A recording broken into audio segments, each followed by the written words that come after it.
இயேசு நாமத்தில் உங்களை நான் வாழ்த்துறேன். மறுபடியும் இந்த சீகன் பால் பைபிள் இன்ஸ்டியூட்டில் நாம் ஒருவரை சந்திப்பது தேவனுடைய சுத்த கிருபை இறக்கம்.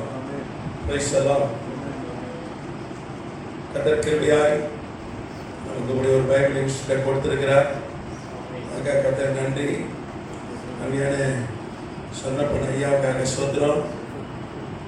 அதே மாதிரி பாஸ்டர்மா மற்றும் உடன் ஊழியர்கள் குடும்பத்தார் அதற்கு எல்லாருமே என்னுடைய நன்றியை நான் தெரிவித்துக் கொள்கிறேன். கர்த்தர் ஆசீர்வதிப்பார். இரண்டாவது சபை ஸ்மிர்னா சபை குறித்து நம்ம பார்த்து கொண்டிருக்கிறோம். சர்ச் ஹிஸ்டரியில சபை வரலாறு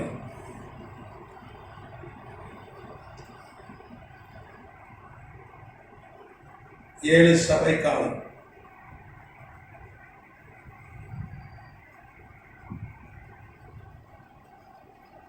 Seven churches era.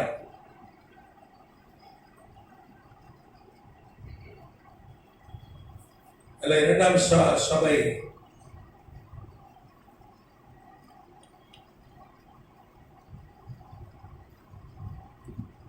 Smyrna radar.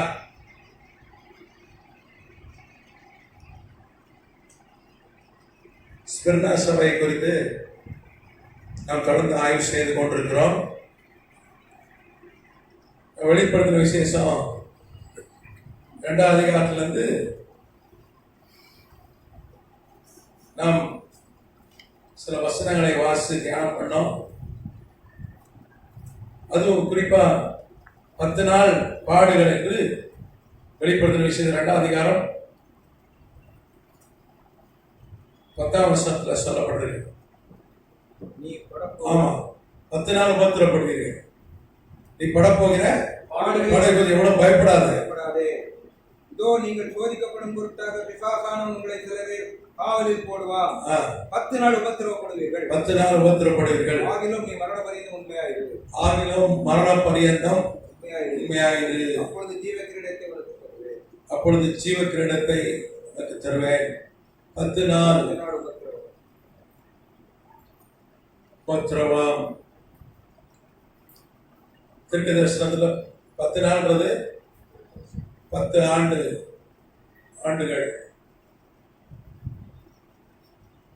உபத்திரவம். அதிகமான உபத்திரவத்தை கண்ட சபை ஸ்மிர்னா சபை. தேவ ஊழியர்களும் சரி, தேவ பிள்ளைகளும் சரி, சபையும் சரி அதிகமாய் துன்புறுத்தப்பட்ட காலம் இந்த ஸ்மிர்னா சபை காலம். 101 கிபி முதல் 313 கிபி வரை ஏடி. இந்த காலகட்டத்தில் ஏறக்குறைய 212 ஆண்டுகள் சபை வரலாற்றில் பார்த்தீங்கன்னா அதிகமான உபத்திரம். அது குறிப்பா 303 முதல் அதுக்கப்புறம் 312 வரை கிபி வரை. அது 312 அக்டோபர் 29 வரை. பிப்ரவரி வரை. பிப்ரவரி, அக்டோபர் 10 ஆண்டுகள் 1 கோடி பேர் கொல்லப்பட்டார்கள். ரத்த சாட்சியா மறிச்சாங்க.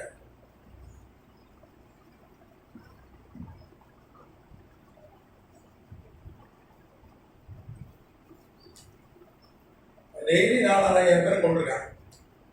நம்ம போன வகுப்புல பார்த்தோம், அந்த தேவ ஊழியர்கள் பேர்லாம் ரொம்ப பிரபலமான ஊழியர்கள், தீர்க்கதரிசிகள். இப்ப நம்ம தீர்க்கதரிசிகள் இல்லாத ஒரு காலத்துல வாழ்றோம். அது சொல்றதுல நமக்கு ரொம்ப வெக்கமா இருக்கிறது. ஒரு தீர்க்கதரிசி கூட இந்த உலகத்துல இல்ல. பேஸ்புக்ல இருக்காங்க. தனக்கான போஸ்ட் தீர்க்கதரிசி போட்டுக்கிறாங்க. தீர்க்கதரிசினா அது தீர்க்கதரிசின்னு வாயில சொல்றத விட செயல்பாடுகள் தான் ஒரு மனிதனை தீர்க்கதரிசியை வெளிப்படுத்தும். தீர்க்கதரிசி என்ன பண்ணுவான்? தீர்க்கதரிசி சொல்லுவான். பைலட் அப்படின்னு ஒருத்தர் சொன்னான்னா அவன் என்ன பண்ணுவான்? பிளேன் ஓட்டுவான். என்ன வேலை பார்க்குறேன்? பைலட், நான் பைலட்டா இருக்கிறேன் அப்படின்னு ஒருத்தர் சொன்னான்னா என்ன பண்ணுவான்? பிளேன் ஓட்டுவான். நான் சைக்கிள் ஓட்டுவேன் அப்படின்னா அவன் பைலட்டா? அவன் இஸ் அன்ஃபிட்.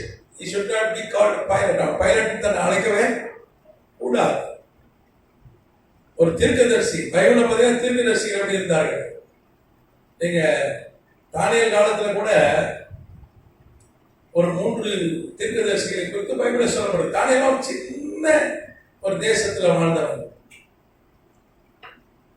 யூதா தேசம்ன்றது சென்னையோட கொஞ்சம் பெருசா உள்ளதாங்க.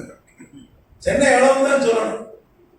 அந்த தேசத்துல அன்னைக்கு பிரபலமான 3 தீர்க்கதரிசிகள் இருந்தார்கள். சாலமன் சின்ன பையனா இருக்கும்போது 4 வயசா இருக்கும்போதே இறைமைய தீர்க்கதரிசி கத்திருக்கிறார். சானியலுக்கு 4 வயது. அப்புறம் செப்பனியான ஒரு தீர்க்கதரிசி, அப்புறம் உல்தா. தானியல் சிறு வயதா இருக்கும்போது இந்த 3 தீர்க்கதரிசிகள். அதனால தானியல் கத்த ஒரு இன்ஸ்பிரேஷன் வேணும் நமக்கும். கரெக்டா? ஒரு ரோல் மாடல் வேணும். அவரெல்லாம் சரியா தீர்க்கதரிசி சொன்னார்கள். செப்பனியா பைபிள் இருக்கா? செப்பனியா தீர்க்கதரிசி, எரேமியா, அப்புறம் உல்தால் எழுதுற ஏதோ புஸ்தகம் எழுதுற. இவன் இசைக்கெல்லாம் அவன் தானியல் காலத்து ஒத்த தீர்க்கதரிசி. தானியல் 4 வயதா இருக்கும் போதே எரேமியா அனுப்பிட்டார் கர்த்தர். தானியல் ஒரு சின்ன ஒரு தேசத்துல உழவு தீர்க்கதரிசிகள் இருந்தார்கள். ஆனா உலகம் முழுக்க செப்பனியா மாதிரி ஒரு ஆள் இல்ல, உல்தா மாதிரி ஒரு ஆள் இல்ல, எரேமியா மாதிரி ஒரு நபர் இல்லை. ஆனா அன்றைய காலத்திலே இந்த ஸ்மிர்னா சபை காலத்தில் தீர்க்கதரிசிகள், உண்மையான தீர்க்கதரிசிகள் இருந்தார்கள். இன்னைக்கு தீர்க்கதரிசிகள் அழைத்துக் கொள்கிறவர்கள் சொல்றது ஒண்ணுமே நடக்க மாட்டேங்குது. உடனே அவங்க சொல்றாங்க தீர்க்கதரிசனா கண்டிஷன், நிபந்தனை உட்பட்டதான் தீர்க்கதரிசனம். Conditions apply. ஆண்டவர் பேசினார்னா அது நிறைவேறலன்னா அப்ப நீ சரியில்லை அர்த்தம் அப்படின்னு சொல்லி முடிச்சிடுறாங்க சிம்பிளா. ஆனா பைபிள்ல கர்த்தர் பேசின வார்த்தை ஏதாவது நிறைவேற போச்சா? தீர்க்கதரிசிகள் கொண்டுதான் பேசினாரு. ஒண்ணு விட கீழே தரையில விடல, அப்படியே நிறைவேறுச்சு. அப்ப இப்போ தீர்க்கதரிசி இல்லாத ஒரு காலகட்டத்தில் வாழ்ந்து கொண்டிருக்கோம். கொஞ்சம் ஆண்டவரே தீர்க்கதரிசி எழுப்புங்க. அன்னைக்கு ஸ்மிர்னா சபை காலத்தில் அநேக தீர்க்கதரிசிகளும் கொல்லப்பட்டார்கள். அவர்கள் தீக்கிரைக்காக காக்கப்பட்டார்கள், தலை வெட்டப்பட்டார்கள். நீங்க பாத்தீங்கன்னா 3 ராஜாக்களை குறித்து நான் சொன்னேன். அரசர்லாம் சொன்னேன். ஃபர்ஸ்ட் கிளீஷன் அவன் தான் ஆரம்பிச்சான்.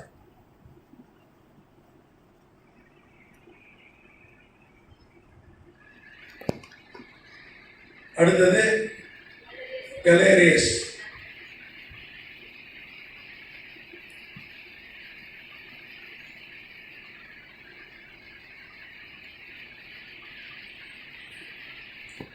அதுக்கப்புறம் மேக்ஸான்டியஸ்.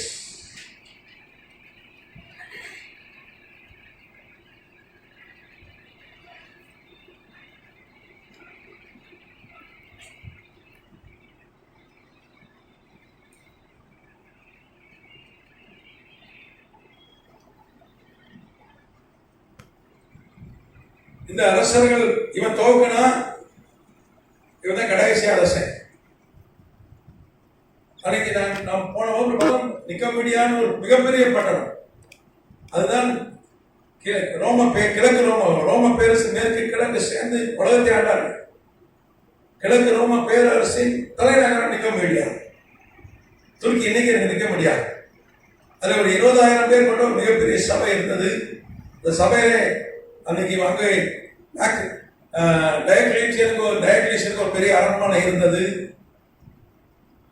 அவன் போன வகுப்பை நாம் பார்த்தோம். 303 பிப்ரவரி மாதம் 23ஆம் தேதி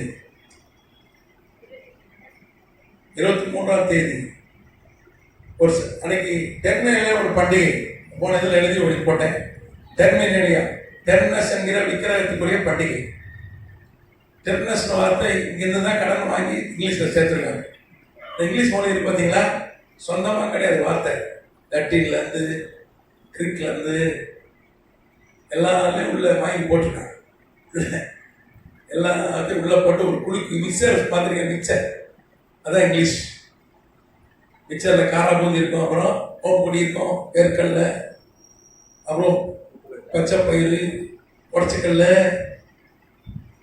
கரெக்டா உண்டா இல்லையா, கொஞ்சம் கருவேப்பிலை, கொஞ்சம் பூண்டு, இதெல்லாம் போட்டு ஒரு குழு கொடுக்குறாங்க மிக்சர். மிக்சரும் இங்கிலீஷும் ஒன்று தான். நம்ம மெட்ராஸ் தமிழும் மிக்சரும் ஒன்று தான். அதுல எல்லாத்தையும் உள்ள கலந்துட்டான். கன்னடம், தெலுங்கு, ஹிந்தி எல்லாம் கலந்துட்டான் தமிழுக்குள்ள. சென்னை தமிழுக்குன்னு ஒரு தனி டிக்ஷனரி போட தான் புரியும். நல்ல நல்லா இசுன்றாங்க, நல்ல வழி அப்படின்றான். என்னடா இசு எழுதான் இழுக்கிறதா இசுன்றான். அது என்ன மொழி தெரியல. நான் சென்னை தான். கதிராமத்துக்கு சொத்துறோம். கதை நல்லவர். இப்போ இந்த டயக்லீஷியன் உத்தரவு போட்டா 20,000 பேர் கொண்ட சபை, நீங்க 20,000 பேர் உட்காரக்கூடிய சபை எங்க இருக்குன்னு பாத்தீங்கன்னா இன்னைக்கு பாண்டிச்சேரி உழவுக்கரையில் இருக்குது. ட்ரினிட்டி சர்ச்னு ஒரு சபை இருக்குது. டாக்டர் வின்சன் ஐயா அங்கே இருக்கிறாங்க. நீங்க போனீங்கன்னா பார்க்கலாம். எல்லாம் நீங்க சொன்னீங்கன்னா நம்ம ஒரு டூர் போகலாம். அங்கே போயிட்டு அதுக்கப்புறம் தரங்கம்பாடி போகலாம். இங்கேதான் பைபிள் மொழிபெயர்க்கு. தரங்கம்பாடி யாரெல்லாம் போயிருக்கீங்க? ஐயா நான் போயிட்டேன். போயிட்டீங்களா சார்? வேளாங்கண்ணி வரீங்களா? அதுக்கு முன்னாடி தான் தரங்க. எங்க போகணுமோ அங்கே போலையா? எங்க போகணும் அங்கே போகாம தரங்கம்பாடியை தாண்டி தான் வேளாங்கண்ணி போயிருக்காங்க. சரி, நம்ம தரங்கம்பாடி போனோம். அங்க ஆமா தேவமை ஒரு டூர் போயிடலாமா ஐயா? Bible college tour. பாண்டிச்சேரியில் நம்ம நிற்கக்கூடிய சபையை பார்த்துச்சு. அவர் ரொம்ப சந்தோஷப்படுறவங்களாம் போனேன். அங்கே போயிட்டு போகிற வழி தானே ஒரு இடம், ஒரு வேன் எடுக்கணும். சரி, ஒரு நாள் திட்டம் பண்ணுவோம். போயிட்டு அங்கே ஒரு முகாம் போயிட்டு சாயங்காலம் ரிட்டர்ன். காலையில் போயிடணும், சாயங்காலம் ரிட்டர்ன் ஆகிடும். ஏன்னா நமக்கு ஒரு 2 நாள் ஆயிடும். சரி, கத்திராமத்துக்கு நமக்கு அங்கே கொஞ்சம் அந்த மாவட்டத்தில் கொஞ்சம் ஊழியர்கள் கூட ஒரு சபை கட்டி கொண்டிருக்கிறோம். ஜாம் பண்ணிக்கிங்க. சட்டநாதபுரம்னு ஒரு இடத்துல, சீர்காழி பஸ் ஸ்டாண்ட் பக்கத்தில், பைபாஸ் பக்கத்தில் கத்தர் ஒரு இடத்தையும் கொடுத்துருக்கிறார். ஒரு ஓடு போட்டு ஒரு கட்டடம் இப்போ எழுப்பி கொண்டிருக்குது. அதுக்காக ஜாம் பண்ணிக்கிங்க. அங்கே கொஞ்சம் ஊழியர்கள் இருக்கிறாங்க. ரூபன் ஒரு அருமையான தம்பி தான் அந்த 2 மாவட்டத்தை நிர்வாகம் செய்கிறார், பார்த்துக் கொள்கிறார். கத்தர் அவர் எழுப்பியிருக்கிறார். போன வாரத்துக்கு ஒரு 10 நாள் கூட ஒரு பெரிய விபத்து ஏற்பட்டுச்சு. சென்னைக்கு ஒரு சில வேலையாக வந்தார். நாங்கள் ஒன்று இருந்துட்டு பிறகு இரவு புறட்டு போனார் காரில். அவர் ராத்திரி 2 மணி இருக்கும்.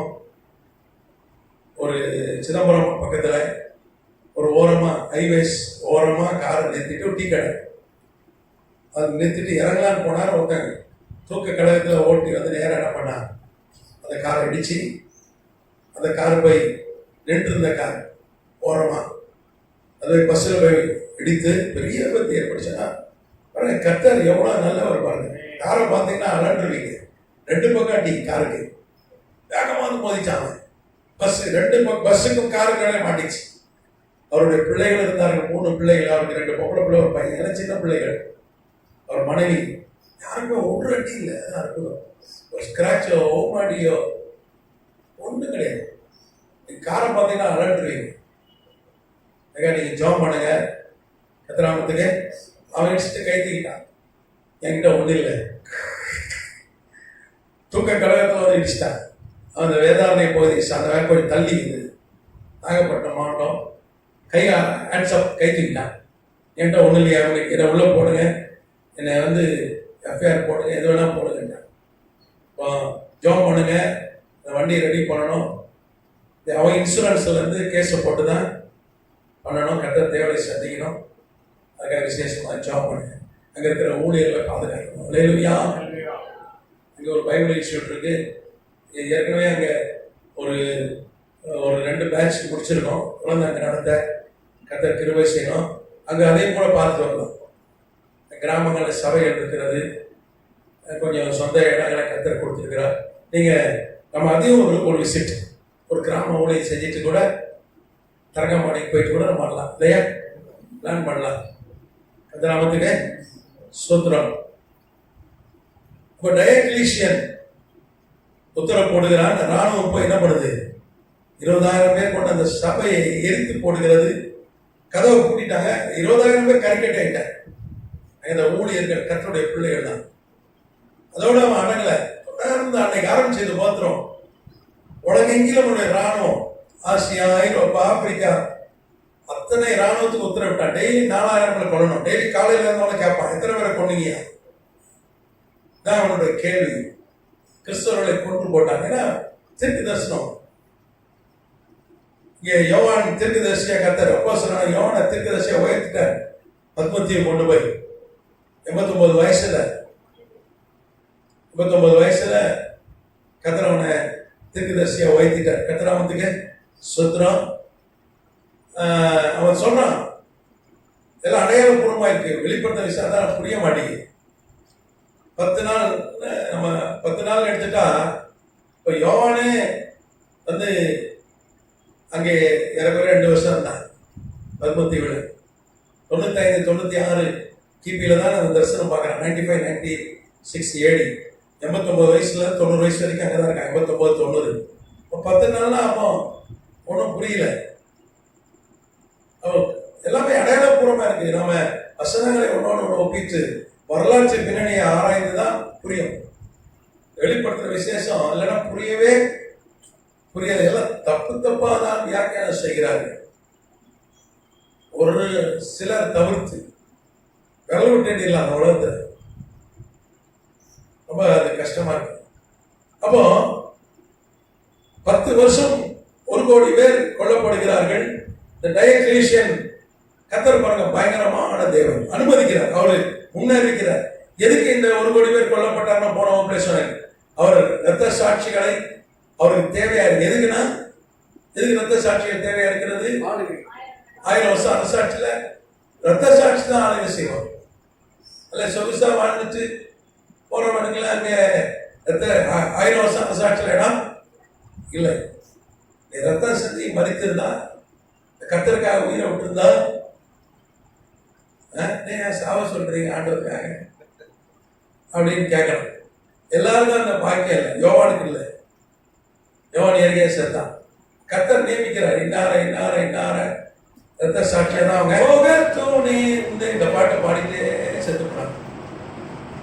ரத்த சாட்சியா மறைக்கும் போது வழி இருக்காது நினைக்கிறேன்.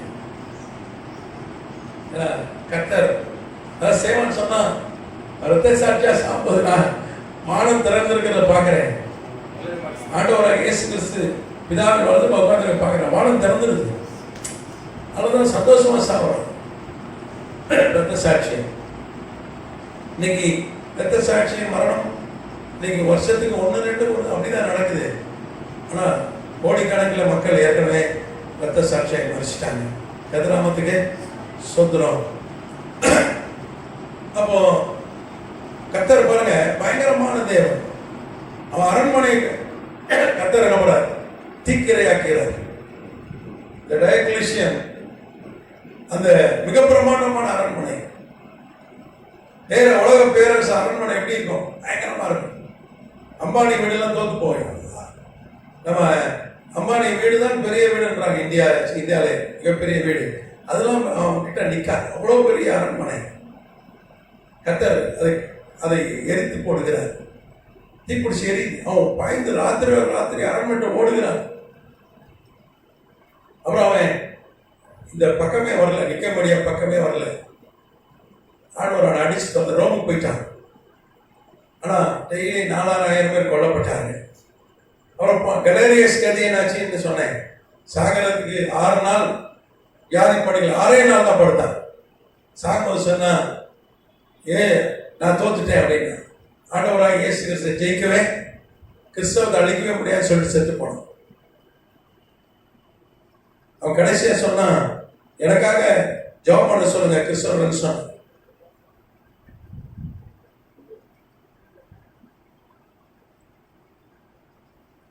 அப்போ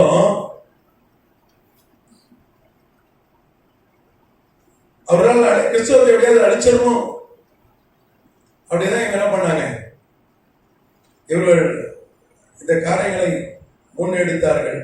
கர்த்தருக்கு ஸ்தோத்திரம். இப்ப கலாரிய சொல்றான், கிறிஸ்தவர் எனக்காச்சும் அவ்வளோ 6 நாள் கூட துடித்து வைத்தான் வழியில. 6 நாள் துடிக்க விட்டார் ஆண்டவர். கொடுத்து வரலாற்று ஆசிரியர்கள் அதை பதிவு செய்கிறார்கள். அவன் புழு மாறி தொடிச்சான். டி வரலாற்று ஆசிரியர் பேர் எழுதுறேன், டி கிராய்ஸ்.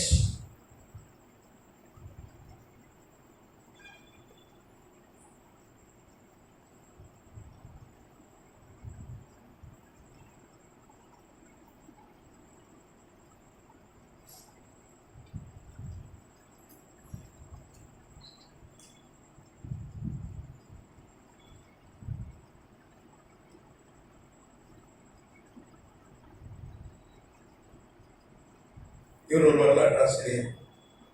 அப்புறம் பார்த்தீங்கன்னா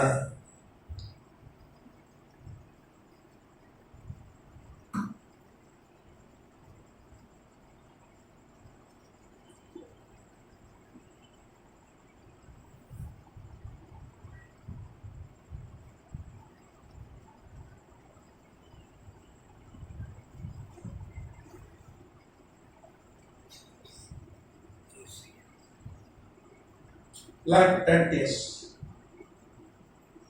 அந்த ரோம வரலாற்று ஆசிரியர்.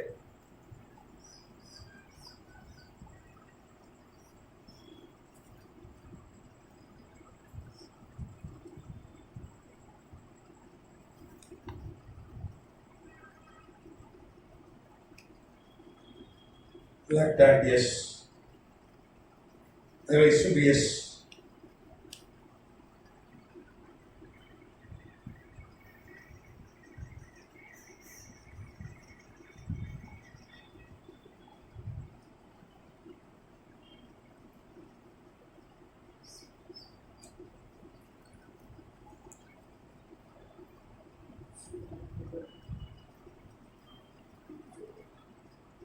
வரலாறு என்ன சொல்லுது, இந்த வரலாற்று ஆசிரியர் பதிவு செய்திருக்கிறார்கள். அவங்க என்ன சொல்றாங்கன்னா, 6 நாள் துணியா துடிச்சான். பைபிள் பார்த்தீங்கன்னா ஏரோது ராஜா தான் அவன் புழுப்புழுத்து செத்தான் வேதம் சொல்லுது. அது மாதிரி தான் இவனை புழுப்புழுத்து செத்து போனான். 6 நாள் கடை துடியா துடிச்சான். துடிச்சு கடைசியில சொன்னா, கிறிஸ்தவனா எனக்கு ஜெபம் பண்ண சொல்லுங்கப்பான்னு சொன்னான். வரலாற்று ஆசிரியருடைய பதிவுகள் இதெல்லாம். கர்த்தநாமத்துக்கு ஸ்தோத்திரம். அவனால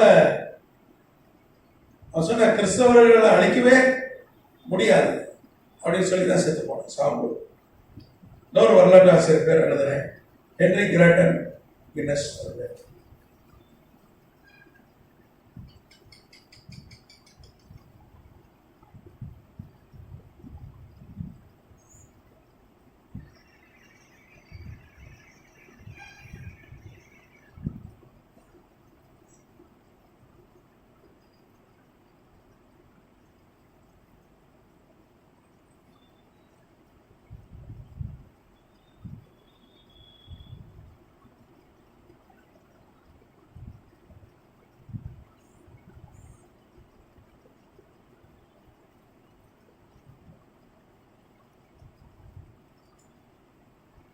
அப்ப கர்த்தர் அவனை அலற விட்டார்.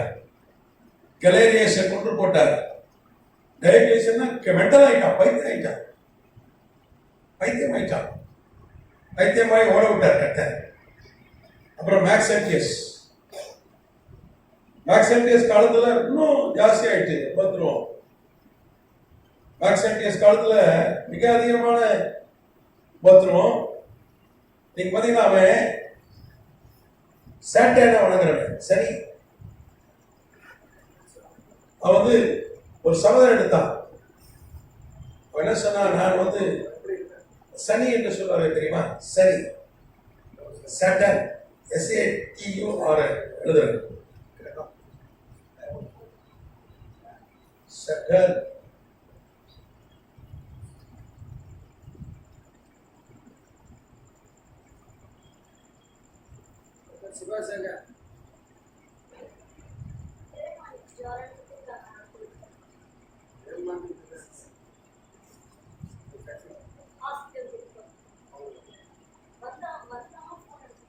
இது ஓவரா தப்பு பண்ணல, யூஎஸ் திருத்திங்க, தப்பா போட்டோம். சரி, அப்போ அந்த மேக்ஸ் அண்ட் டிஎஸ் இவன் என்ன பண்றான், ஒரு சபதம் எடுக்கிறான். அவன் வந்து விக்கிர சனியை வணங்குறான், சேட்டர். இந்த கிறிஸ்தவர்களை அடிச்சு ஒழிக்காம இவன் காலத்துல அதிகம் உபத்திரம். 10 வருஷத்துல இவனுடைய ஆளுகையும் உண்டு, கதிராம சோத்திரம். ஆனா கத்தர் என்ன பண்றாரு, இவனுடைய ஆளுகையை உடைக்கிறார், இவனுடைய ஆளுகையை உடைக்கிறார். எப்படி உடைக்கிறார்? இந்த 10 வருஷம் உபத்திர காலம் எப்படி முடிவு வருது பார்த்தீங்கன்னா, இவர்கள் வந்து உலகெங்கிலும் கர்த்தருடைய பிள்ளைகளை ஊழியர் கொள்கிறார்கள், சபை அடிக்கிறார்கள், கொளுத்தி போடுகிறார்கள், இந்த வேத புஸ்தகத்தை எரிச்சு போடுறாங்க. ஆனா 2 இடத்துல அவனால செய்ய முடியல, குறிப்பா பிரிட்டன்லயும் பிரான்ஸ்லயும். அது காரணம் கான்ஸ்டன்டைனுடைய தகப்பனார் கான்ஸ்டன்ஷியஸ்.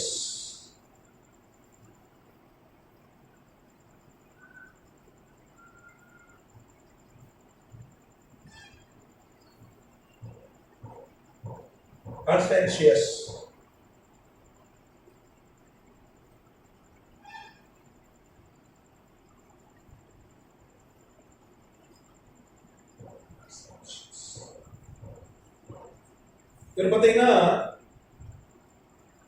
பிரிட்டன், அதாவது இங்கிலாந்து, பிரிட்டன்னா அன்னைக்கு பிரான்ஸ், அயர்லாந்து, ஸ்காட்லாந்து இதெல்லாம் அது கண்ட்ரோல்ல இருக்கு. அதனுடைய தளபதி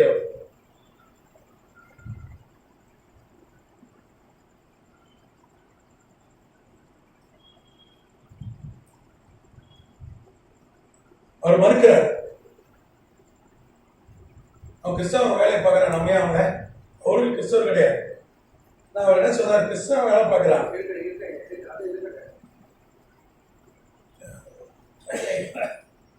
கிறிஸ்தவ வேலையை பார்க்கறான், அவனையும் கொள்ளணும். அவனையும் கொள்ள மறுத்துட்டவொடனே இந்த கலேரியஸும் சரி,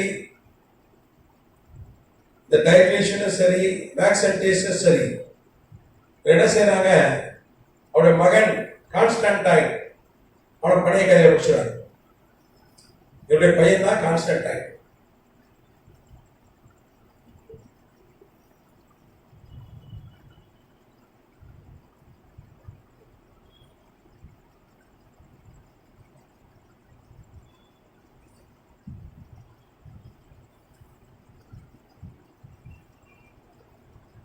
அதாவது ஹோஸ்டேஜா பிடிக்கிறாங்க, ஆளை கடத்தி துட்டு கேட்பாங்க தெரியுமா.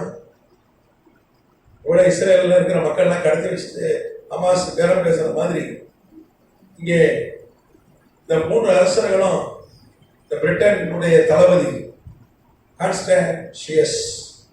கான்ஸ்டன்ஷியஸை வழி கொண்டு வரும்படி பயிரை பிடிச்சிட்டாங்க. நீ கொள்ளலன்னு வச்சுக்கோ, சபையை அழிக்கலன்னு வச்சுக்கோ, அவனை என்ன பண்ணிடுவோம், கொன்றுவோம் அப்படின்னு சொல்லி அவங்க சொல்றாங்க. நீங்க பாத்தீங்கன்னா இந்த காரியம் பைபிள்லயே இருக்கு. எல்லா சபை காலத்தில் நடந்த வரலாறு இது. நீங்க வெளிப்படுத்தின விசேஷம் 12ஆம் அதிகாரம் 4ஆம் வசனம்.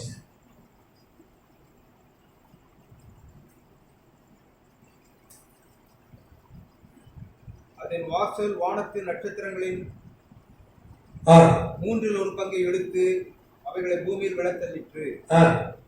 பிரசவ வேதனைப்படுகிற அந்த ஸ்திரீ பிள்ளை பெற்றவுடனே அவளுடைய பிள்ளையை பட்சித்து போடும்படிக்கு அந்த வலுசற்பம் அவளுக்கு முன்பாக நின்றது.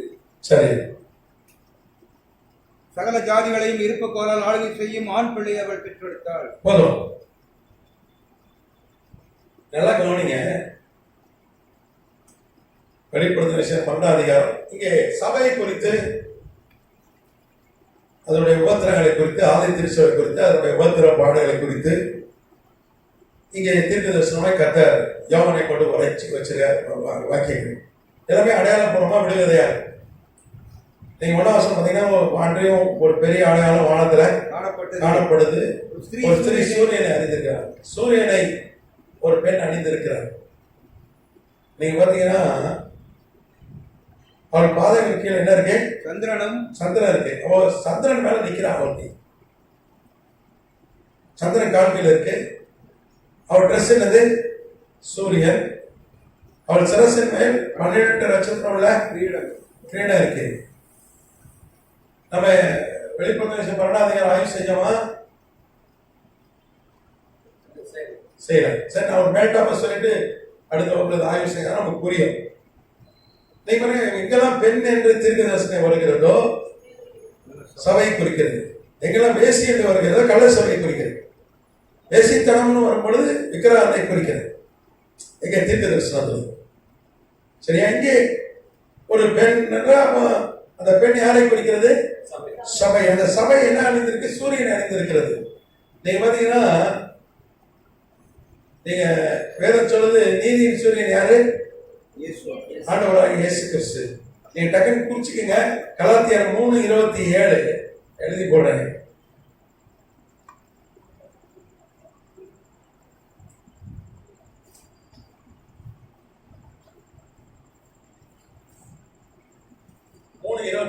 சொல்லுது,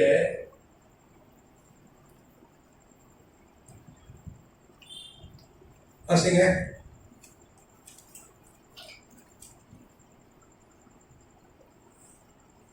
கலாத்தியர் 3:27.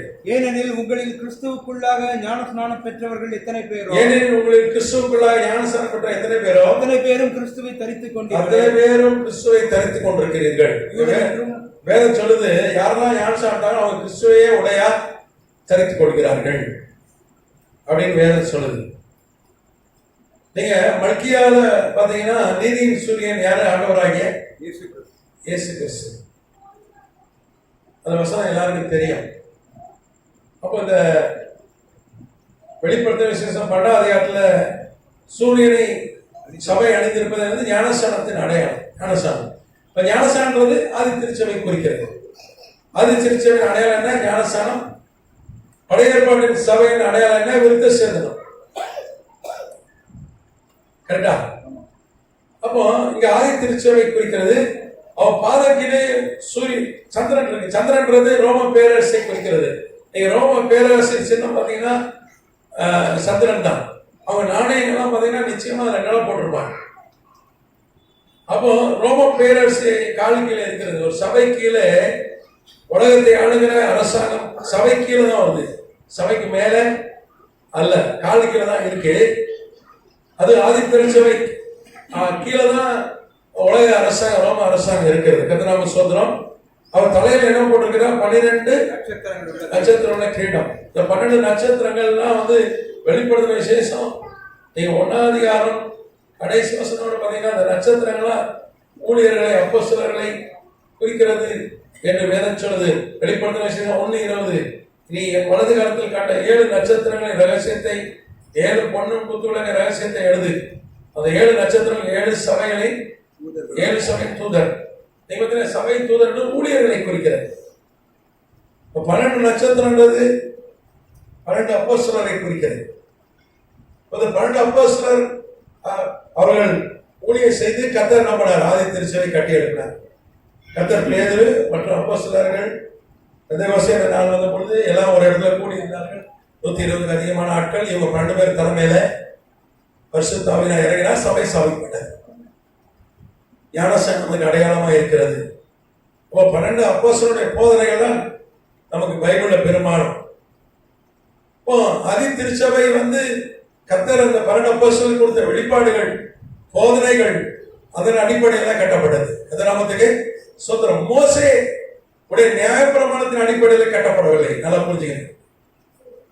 மோசே அங்கே பழைய ஏற்பாட்டில் நியாயப்பிரமாணம் கொடுத்தாங்க. ஆனா புதிய ஏற்பாட்டிலே கர்த்தர் ஒரு புதிய உடன்படிக்கை அப்போஸ்தலருக்கு கொண்டு கொடுத்தார்.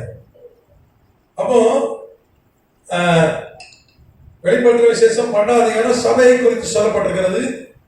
அந்த சபை கர்ப்பவதியா இருக்குது. நீங்க பாத்தீங்கன்னா பவுல் எழுதுனா, ஒரு ஆத்மாவை நான் ஆதாயப்படுவதற்கு அவனுக்கு கர்ப்ப வேதனைப்படுகிறேன், சபை கர்ப்ப வேதனைப்படுகிறேன் எழுதுனா ஒரு விரிவா மேட்டாப்பா சொல்லிட்டு பிறகு இந்த 12வது அதிகாரம் விரிவான ஆய்வு செஞ்சது. அப்ப டைம் எடுத்து பண்ணா இன்னும் நல்லா புரியும். அப்போ சபை புதிய ஆத்மா ரட்சிக்கப்படுவதற்கு சபை நிறைமாத கர்ப்பிணியாய் இந்த பெண் இருப்பது அடையாளமாய் சொல்லப்பட்டிருக்கிறது. அப்போ ஒரு ஆள் ரட்சிக்கப்படுறான்னா என்ன அர்த்தம்? சபை நிறைமாத கர்ப்பிணியா அவன் பெற்று எடுக்கிறது அர்த்தம். கரெக்டா? இப்போ ஒரு ஆத்மாவை சபை ரட்சிப்புகளை நடத்துகிறது. அந்த அந்த பிள்ளையை, அந்த ஸ்ரீ பிள்ளை பெற்றவுடன் அவளுடைய பிள்ளையை பட்சித்து கொள்ளும்படி அந்த வலுசற்பை எனப்படுது.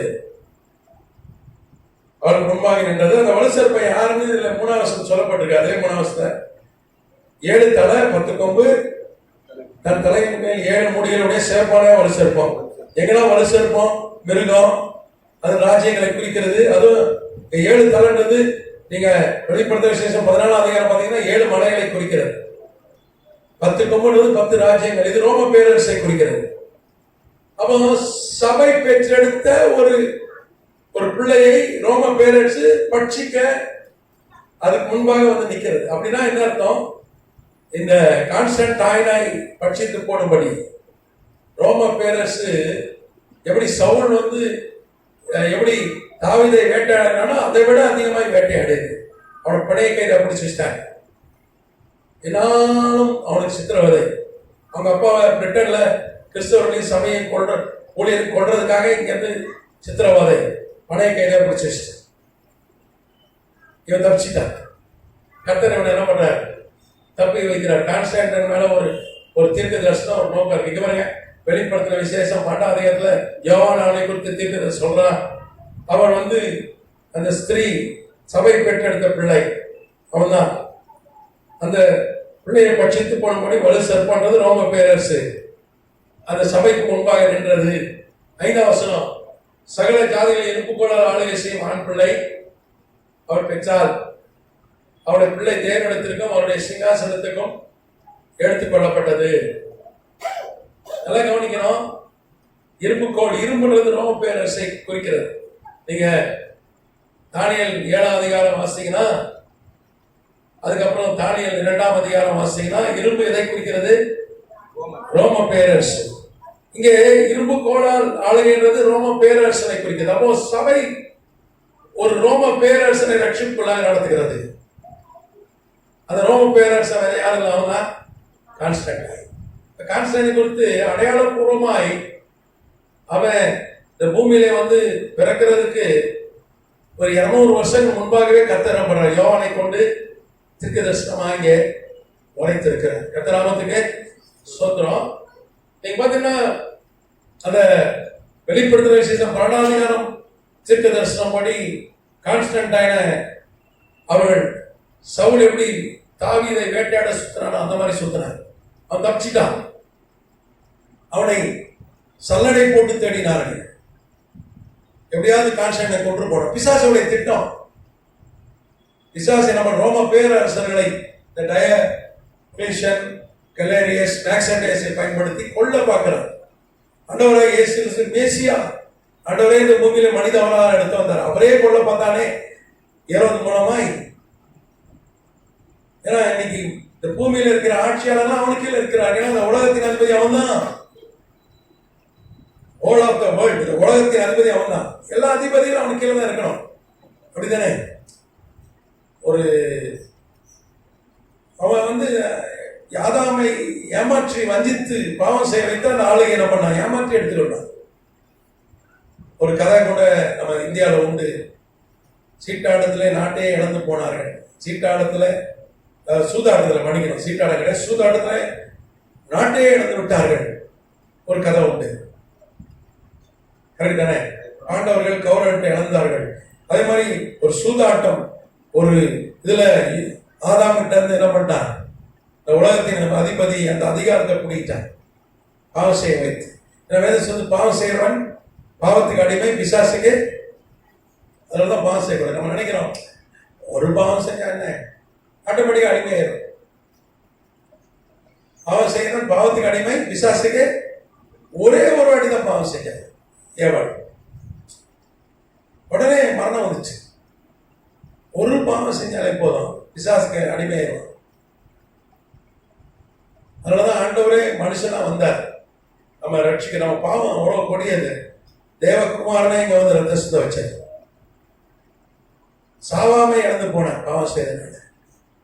எதனாவதுக்கு சொந்தம். அப்போ இவர்கள் வேட்டையாடினார்கள். இந்த கான்ஸ்டன்டைன் சல்லடை போட்டு தேங்க உலகம் முழுக்க இவர்கள் சாம்ராஜ்யம். எங்க ஓடினாலும் ஓடவும் முடியாது, ஒளிய முடியாதுன்ற மாதிரி 3 கண்டத்தை இவர்கள் ஆளுகிறார்கள். கான்ஸ்டன்டைன் தப்பிச்சு போக முடியல. அவர் 306 எப்படியோ போய் அவர் தாப்பனாட்ட போய் சேர்ந்தார் பிரிட்டன்ல. அவர் தாப்பனார் ஒரு தளபதி, ஒரு ராணுவ தளபதி. அவர் 306 அவர் தாப்பனார் கான்ஸ்டன்ஷியஸ் மறைந்து போகிறார். இவர் மரணம் 306.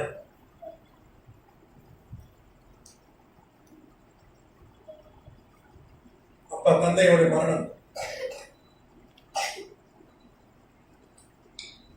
அதுக்கப்புறம் அந்த பிரிட்டன் படைகளுக்கு இவன் தளபதி ஆயிரவான்னு இவன் நினைச்சாங்க. ஆனா அவர்கள் இவனை ஏற்றுக்கொள்ளல.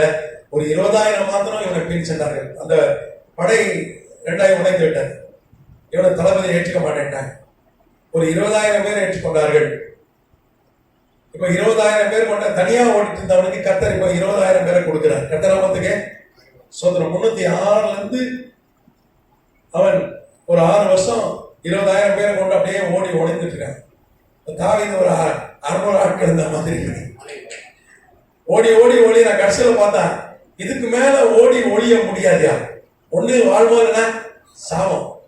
எப்படினாலும் கொண்டு போட்டுருவான். நம்ம போய் சண்டை போட்டா சாவைய வீர மரணம் அடைவோம்னு சொல்லிட்டு என்ன பண்ணான்.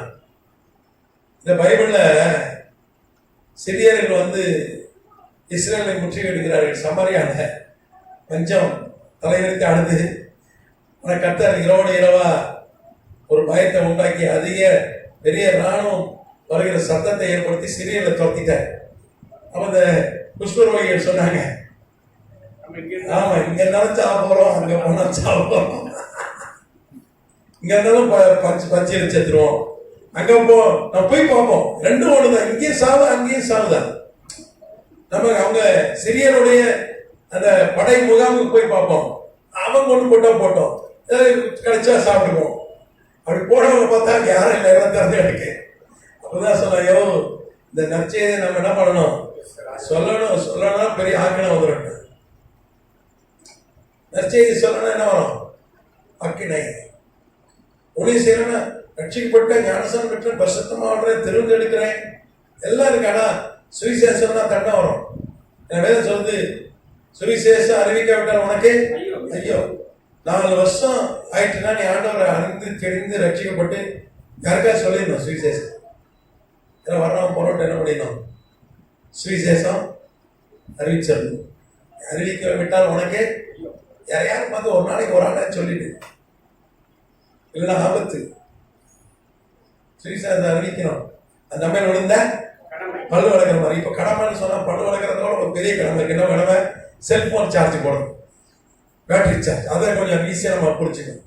அது என்ன பல்லு வளர்க்குறது, செல்போன் பிடிக்கிறாரு, சில பிடிக்கிறதே இல்லை. செல்போன் சார்ஜ் அவ்வளவு பேர போடுறான். உலகத்துல சோறு இல்லாம கூட இருக்கான், செல்போன் இல்லாம ஒருத்தனும் இல்ல. 10 வருஷம் முன்னாடி இந்த திருவாரூர் சீக்கிரம்ல ஒரு வயசானவர் பிச்சை எடுப்பார். நமக்கு தெரிஞ்சவர் தான். ஜவன் அவங்க பதிலாம் போய் நான் ஊழியம் செய்வேன், என்கிட்ட ஜபம் பண்ணியிருக்கேன். நானே அவரோட நிற்பார், அப்படியே எடுப்பார். அப்ப அந்த காலத்துலலாம் இந்த ரிலையன்ஸ் காரன் 1 வாங்கினா ஒரு ஃப்ரீன்னு 500 ரூபாய்க்கு 2 போனை கொடுத்து எல்லாருக்கும் போனை கொடுத்த காலம். ஒரு காலத்துல 500 ரூபாய்க்கு 2 போன் கொடுத்தா ஞாபகம் இருக்கா? 1 வாங்கினா போனை ஃப்ரீயா கொடுத்த ஒரே அவங்க தான். துணி கடையில தான் ஆடி தலைவுல 1 வாங்கினா அவனுக்கு ஃப்ரீன்னு புடவைய போடுறேன். அது புடவையை தான் போடுவான், சட்டை போட மாட்டேன். எங்க எவன் சட்டை எடுக்காங்க, சகோதரிமார்களும் அந்த துணி எடுக்காங்க. அவங்க 5-10 புடவை எடுத்துட்டு வராங்க. வீட்டுக்கார ஒரே ஒரு கட்சி வாங்கிடும் அப்படிதான். என்னையும் சேர்த்தான்னு சொல்றேன், என்னையும் சேர்த்துக்கிறேன் அந்த லிஸ்ட்ல. சரி, அப்படிதான் இருக்கணும். ஆண்கள் தியாகிகளா தான் இருக்கணும். கத்தனாமத்துக்கு சகோதரி நல்லா நாம தான் வேதம் சொல்லுது வந்து நமக்கு தலை யாரு? கிறிஸ்து. சகோதர மனைவிக்கு தான் தலை. அப்போ சகோதரிகள் மகிமையா இருந்தாதான். இப்ப நம்ம நல்லா தான் கிறிஸ்து மகிமைப்படுவார். ஆண்டவர் ஆசிரியர் வச்சிருக்காருப்பா அப்படின்னு கத்தரை மகிமைப்படுத்தும். நல்லா வச்சிருக்காருப்பா, சுகமாக்கி வச்சிருக்காருப்பா, அது ஒரு மகிமை. அதே மாதிரி மனைவி நல்லா இருந்தா அது புருஷனுக்கு என்னது? மகிமை. எங்க அப்பா அடிக்கடி சொல்லுவார், எங்க அப்பா ஒரு வாட்ச் வேலை கட்ட மாட்டார். எங்கேயாவது ஃபங்க்ஷன் போனா எங்க அம்மா நிறைய நகை போடுவாங்க. அந்த காலத்துல எங்க அம்மாவுக்கு நிறைய நகை உண்டு. ஒரு 100 பவுன் மேல நகை உண்டு எங்க அம்மாவுக்கு. எக்கச்சக்க நகை உண்டு. இதை நான் கேட்பேன், அம்மா அப்பாட்ட கேட்பேன், அம்மா எவ்வளவு போட்டுட்டாங்க, நீங்க ஏதாவது போட வேண்டியது? அது சொல்ல, இல்லை அவன் நகை போட்டதாண்டா எனக்கு பெருமை.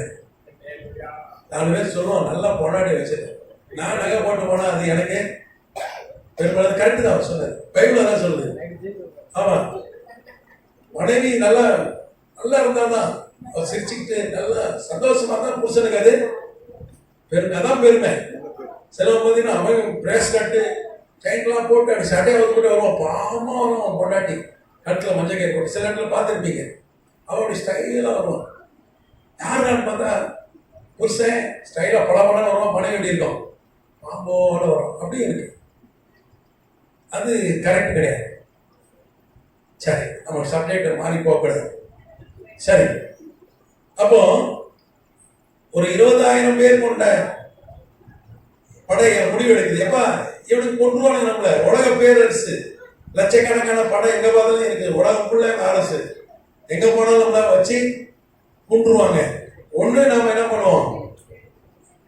சாகணும், இல்ல அங்க போனாலும் சாவுதான், போய் சண்டை போட்டு சாகும் அப்படின்னு ஒரு முடிவு எடுத்து போருக்கு.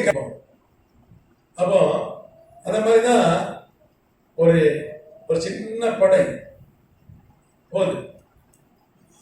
இவங்க புறப்பட்டு போறாங்க. பெரிய ஆயுதங்கள்லாம் கிட்ட கிடையாது. ஒரு 20,000 பேர் தான்.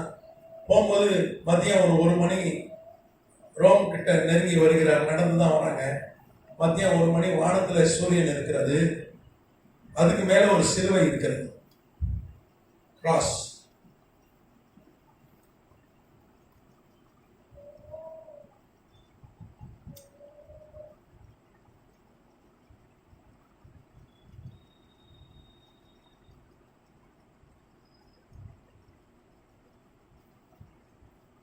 சிலுவை ஜொலிக்குது, அப்படியே சூரியன் மாதிரி ஜொலிக்குது. நீங்க பாத்தீங்கன்னா அந்த சிலுவை கீழே ஒரு வார்த்தை எழுதப்பட்டது,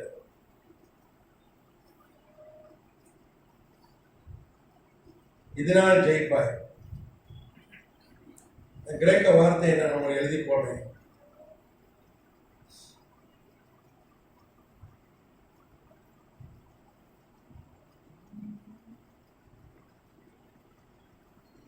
இதுல போட்டிருக்கு,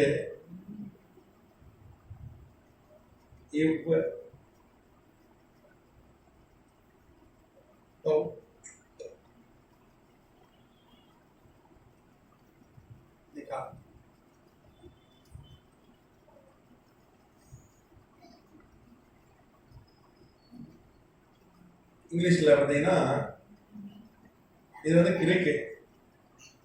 இது கிரீக் கரெக்டா?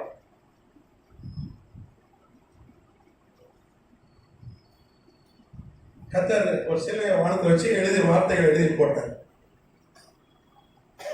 இன்டோனிகா.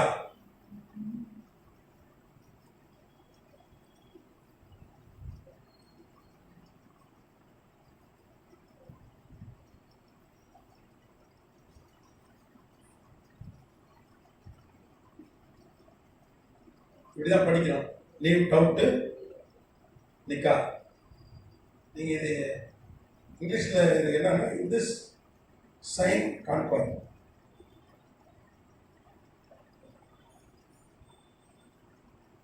இந்த அடையாளத்தினால் நீ ஜெயிப்பாய். கான்கார் வெற்றி. கவலை பார்த்தீங்கன்னா இந்த அடையாளத்தினால்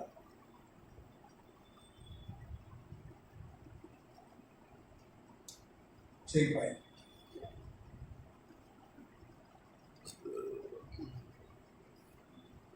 சோர்ந்து நடந்து போறாங்க, என்ன நடக்குமோ தெரியலையே. கர்த்தர் ஏற்கனவே முன் குறிச்சிட்டார், முன் அறிவிச்சிட்டார். இந்த உபத்திரத்தை உணர்ச்சி தான் முடிவு கொண்டு வரணும். கர்த்தருடைய பிள்ளைகள் உபத்திரப்பட எல்லாம் எவ்வளவு கடிபிடி ஜெபம் பண்ணியிருப்பாங்க. சின்ன உபத்திரம்தாலே நம்ம ரொம்ப கண்ணீர் விட்டு ஜெபம் பண்றோம். இப்போ டெய்லி 4000 சாப்பிட்றாங்க, எப்படி இருந்திருக்கும்?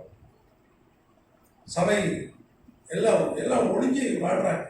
புகையிலையும் காட்டிலையும் மழையிலையும் அனாந்தரத்திலையும் யாரும் ஊர்ல இருக்க முடியல. நானும் கொன்ற பார்த்தா கிறிஸ்டினா கேட்குதான், ஆமா கொண்டை கொன்றது, இப்படிதான் கொலை செய்து கொண்டே இருந்தார்கள். எல்லாம் ஒளிந்து வாழ்றான். எப்படி ஜெபம் பண்ணியிருப்பாங்க யோசிச்சு பாருங்க. எவ்வளவாய் கண்ணீர் விட்டுருப்பாங்க. கேட்டா உபத்திரம் இந்த அளவுக்கு இல்லை. நம்ம இந்திய தேசத்துல பெரிய உபத்திரம் இல்லைன்னு சொல்லணும். நமக்கு இல்லை. என்ன அட்டகாசம் பண்றான் சில கிறிஸ்தவெல்லாம், சில ஊழியர்கள்லாம். அட்டகாசம் உண்டா இல்லையா? கனடா நாட்டில் போய் நாங்கள் டொனேஷன் கொடுங்கன்னு கேட்டு வாங்கி, அப்போ விவசாயம் போராட்டம் நடந்துச்சு. இந்தியாவில் மிகப்பெரிய விவசாய போராட்டம் கேள்விப்பட்டிருப்பீங்க. பெரும் டெல்லியை சுற்றி போட்டாங்க விவசாயிகள். அந்த போராட்டத்துக்கு நாங்கள் பணம் கொடுங்கன்னு சொல்லி கேட்டு வாங்கி அதை காமிச்சு அதை சொல்லி கனடாவில் நிறைய பஞ்சாப் நாட்டை சார்ந்தவர்கள், நிறைய பஞ்சாப் மாநிலத்தை சார்ந்த நிறைய சீக்கிரங்க இருக்கு. அவங்களாம் காசு இருக்கு, அவனும் பெரிய பணக்காரனா இருக்கான். ரொம்ப ஜனங்கள் கனடா. சரி, அப்போ ஒருத்தரம் இன்னைக்கு ரொம்ப குறைவா தான் இருக்கு. அன்னைக்கு அப்படி இல்லை. டெய்லி 4000 எல்லாம் ஜெபம் பண்றான், அழுது ஜெபம் பண்றான். கர்த்தர் கான்ஸ்டன்டா எடுக்கிறார். ஹல்லேலூயா. ஒரு காட்சியை கொடுக்கிறார். இந்த சிலுவை அடையாளத்தினால் நீ ஜெயிப்பாய். அவங்களுக்கு ஒண்ணுமே புரியல. ஏன்னா அந்த காலத்துல சிலுவை கிறிஸ்தனுடைய அடையாளம் இல்லை, மீன் தான் அடையாளம். இப்படி ஒரு மீனை வரைஞ்சி விட்டுருவாங்க.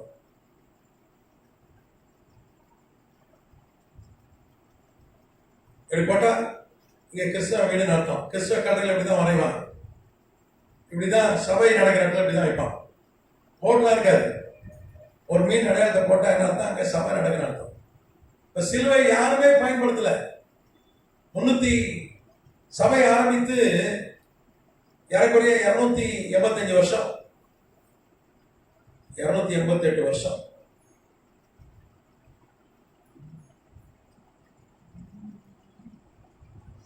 ஆதி திருச்சபை ஆரம்பித்து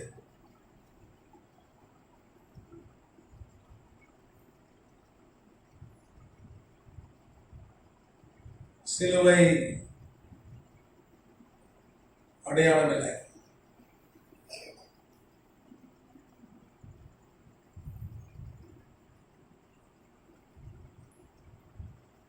நம்ம கழுத்துல ஒரு சிலுவை போட்டுருவான், காதல கப்பல் சிலுவை தோணும், இங்கே சிலுவை போடுவாங்க. இதுதான் பேய் வராதிய, அது பேயில சிலுவை கண்ணில் போயிடும். அதுவும் கையில ஒரு சிலுவை பிடிச்சிட்டு வரும். ஏன்னா சிலுவை ஆதி திருச்சபையின் அடையாளம். இந்த வெள்ளக்கார பைய சிலுவை காமிச்சு பேய் தொத்துற மாதிரி படம் எடுத்து நம்மள கெட்டு போயிட்டோம். அவன் சிலுவை காட்டும், அப்படி பேய் ஓடும். இயேசு நாமத்துல தான் ஓடும் பேய். வசனத்தை சொன்னாதான் ஓடும். நீ எத்தனை 10 பவுன்ல சிலுவை செஞ்சு போட்டாலும் ஓடாது. எல்லாம் தங்க சிலுவை போடுறோம். பிஷப் அடையாளம் என்ன பண்றது?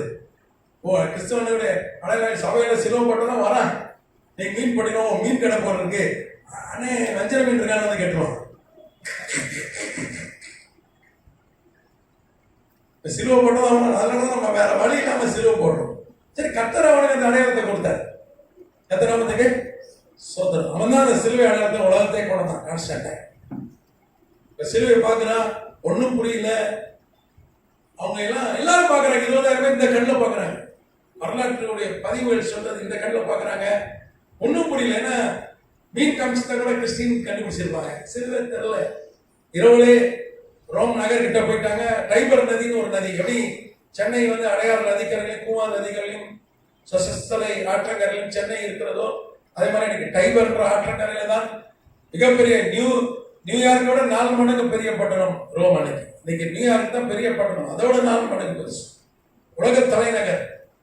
அந்த பக்கம் போய் அவர்கள் ராத்திரி தங்க, ஏன்னா பகல்ல தான் யுத்தம் பண்ணுவாங்க, ராத்திரி யுத்தம் பண்ண மாட்டாங்க. இப்ப ராத்திரி பிளேன்லயும் ட்ரோன்லயும் ஏவுகணை தாக்குதல் இப்ப அடிச்சிடலாம். அன்னைக்கு வெளியே இன்னைக்கு ராத்திரி தான் சண்டை போடலாம். அன்னைக்கு பகல்ல தான் சண்டை போடுவாங்க, நேருக்கு நேர் காம்பேட், நேருக்கு நேர் சண்டை. இரவு கூடாரங்கள் தங்குறாங்க, பனி குளிர். அதுக்கு வந்து பாத்தீங்கன்னா வெயில் அடிச்ச வெயில் காலம் தான். ஆத்துலாம் தண்ணி, டைபர்ல ஆத்துலாம் தண்ணி இல்லை, ஆனாலும் பனி குளிரும் இரவுல. கூடாரம் அமைத்து தங்குறாங்க. கான்ஸ்டன்டைன் இரவுல கர்த்தர் தரிசனமாக, ஆண்டவரை இயேசு கிறிஸ்து தரிசனமாகி சொன்னாருப்பா, நான் உனக்கு ரோம பேரரசை தருகிறேன், நீ என்ன பண்ணணும், எனக்கு இந்த உபத்திரத்தை நிறுத்தணும், ஊழியத்தை கட்டி எழுப்பணும், தேவனுடைய ராஜ்யத்தை கட்டணும், பைபிளை உருவாக்கணும், சபையை கட்டணும், ஊழியர்களை கலப்பணும் அப்படின்னு அவனோட பேசுறாரு. அப்பவே இரவுல நெடுஞ்சாங்கனையே விழுந்து கர்த்தரை தொழுது கொள்கிறான். அவன் போர் சேவெல்லாம் சொல்லிட்டான், எல்லாரும் கறி துண்டுல, அடுப்பு கறி துண்டுல சிலுவை போட்டு, அவன் சிலுவை போட்டு சண்டைக்கு போனான்னு சொல்லி அவன் தயாராகிறான். நீங்க வரலாற்று அது பேர் மெல்மியன் பிரிட்ஜ் யுத்தம், அது பேரு. டைம் ஆச்சா, ஏன் முடிச்சுட்டா, இதை தொடர்ச்சி அடுத்த வச்சுருவோமா? 9 ஆயிடுச்சு. சரி, இது ரொம்ப சஸ்பென்ஸ்ல முடிக்கிறேன். யுத்தத்துல என்ன நடந்தது அடுத்த வகுப்புல பார்க்கலாம். இந்த கேள்வி தான் கேள்வி. நல்லா போதா கிளாஸ்? போர் அடிக்காம போதா?